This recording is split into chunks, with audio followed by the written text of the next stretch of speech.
এমদাদুল নামের একটা ছেলে অনেকবার আত্মহত্যা করতে গিয়ে ব্যর্থ হয়েছে।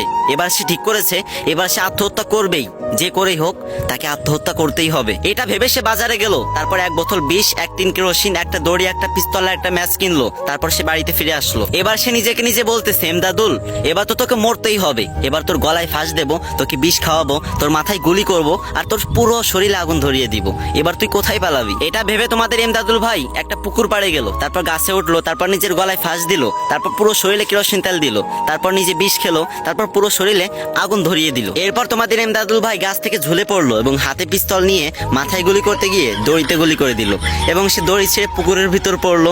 পুকুরের ভিতর পড়ার সাথে গায়ের আগুন নিভে গেল। আর পুকুরে প্রচুর পানি থাকায় সে আর মরতে পারলো না, তার সমস্ত বিষ পুকুরে চলে গেল। আর এই ঘটনাটি আমি কালকে রাত্রে স্বপ্নে লাইভ দেখেছি। এখন তোমরা দৌড় দিয়ে কমেন্ট বক্সে যাও আর এমদাদুল ভাইকে জিজ্ঞাসা করো, ভাই তুমি কেন সুইসাইড করতে গেলে, আর বলে দিও তাকে পারভেজ ভাই বলেছে তুমি যদি সুইসাইড করো তাহলে তোমার শোকে হাজারো মেয়ে হার্ট অ্যাটাক করে মারা যাবে।